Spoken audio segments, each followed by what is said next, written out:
We talked a little bit earlier. You made quite a splash on the TV show Happy Days. For me, it was one of my favorite shows. I was a big Pinky Tuscadero fan. I mean, I thought she was the hottest thing since sliced bread.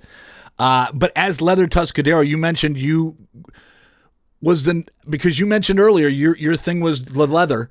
Was that named for you, or was that already a role, like Leather Tuscaderao was the character and it was just kind of like you? How did that opportunity present itself? And was the name changed because of who you were, or was it always Leather Tuscaderao and you kind of went in there? Well, I heard about it once I got involved in the show, obviously. They knew that Pinky was leaving. They were going to have contractual problems. So they liked the Tuscaderao thing, and they came up with a kid sister. And they named it Leather Tuscaderao. That was before me. And they had that script, I think, for about 6 months. They could not find what they were looking for. Couldn't find it. They were looking for somebody who was tough and vulnerable, who could act and possibly could sing. Here I am, right? So then the casting director went into her daughter's bedroom. Her daughter had a collage of Rolling Stone covers on her wall. Mine was on there from 75. And she looked at the daughter and she said, "Who is that? That's who we're looking for." She said, "That's Suzi Quatro." They got in touch with me in Japan. I was on tour and I flew over and I got the part. It was perfect. And Ronnie Howard and Henry, I've stayed friends with both of them. And one time in a conversation with Ronnie, I said, "I'm curious. Did it ever feel," and I want your honest answer, did it ever feel like I was acting for the first time? And also, did it feel like I was a new person to the show? And he said, "No, you're a natural actress. And no, you were always in the show."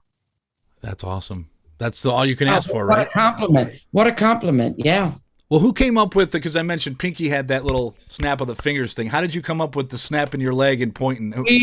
We were talking, the director, he said, since I'm her little sister in the show, I needed a bit of business. I suggested that, but that we tried a few different things, but and finally I kind of went bang, bang. I can't remember who did it. Somebody went pow, and I went, "Oh yeah, I like that. That'll work."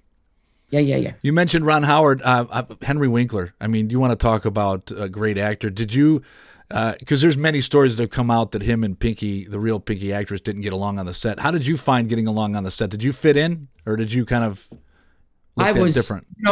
I tell you what, when I've come over from England as a star, okay? And I didn't want any of them to feel that I was coming over with any kind of a star attitude whatsoever.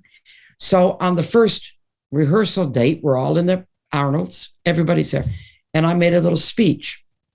And I said, "First of all, everybody, yes, I have lots of hit records under my belt. Yes, I'm very famous." I said, "But I want you all to know something. I've never acted before. This is my first ever acting job.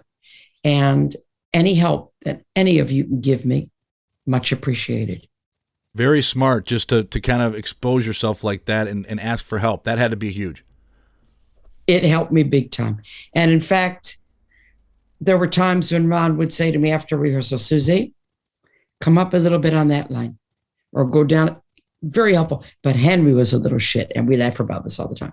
Standing backstage, ready to go out for my first entrance, my first ever acting job. The audience is a little bit nervous, sure. And I'm like this, I got the script behind and I'm waiting to make my entrance. Henry comes up and he says, "You nervous?" I said, "A little bit." I said, "Don't worry, you're going to kill him, Suzi. You're going to kill him." He said, "You're on." So out I went and I sauntered over as Leather Tuscaderao. And I got to my spot on the floor and I'm ready to speak my first line. And the director in front of the audience says, "Excuse me, Miss Quatro, what are you doing here?" I went, "What?" He said, "What are you doing here?" I said, "It's my cue." And he said, "You got another page." But I went back and Henry was on the floor. And I said, "You bastard." That's funny. He said, "You know what, Suzi? Now go and enjoy it." That's awesome. He said, "What more can go wrong?" He's right. He sent me out on purpose. He saw the nerves, So thank you, Henry. And I came out to huge applause, like I'd been there forever. You know, it's great. That was a clever thing to do. And Ronnie said to me one time, maybe 3 or 4 shows, and he said, Suzi, whatever you do, don't ever take acting lessons. You're natural. I said, why are you saying that? He said, because whatever you do is organic, it's natural, and acting lessons would ruin that. So that I took that as a big compliment, actually. Big compliment. Before we move on from Happy Days, do you have a favorite episode that you were in? The best acting one was when I went out with Ralph Malph when I had to try to be a lady. Yeah. You were in leather. You were in that pretty prom dress, right? Yeah. That was good. And that was challenging because even the director came to me and he said, this is an important episode for you because you're not playing any music. This is just your acting ability. So you have to make this count. I said, okay. And I had a wonderful scene where I come to the door of the Cunningham house and I had dialogue. And I get to Marion. And then I say at the end of the dialogue, I want to learn how to be a lady, right? Right. And we were running overtime. And they cut my dialogue. And they said, just go from knocking on the door, walk across straight to Marion and say, I want to learn how to be a lady. I went, there's all my motivation is gone. So it didn't work. And finally I said to the director, I think I know how to make this work. Give me one more shot. He said, okay.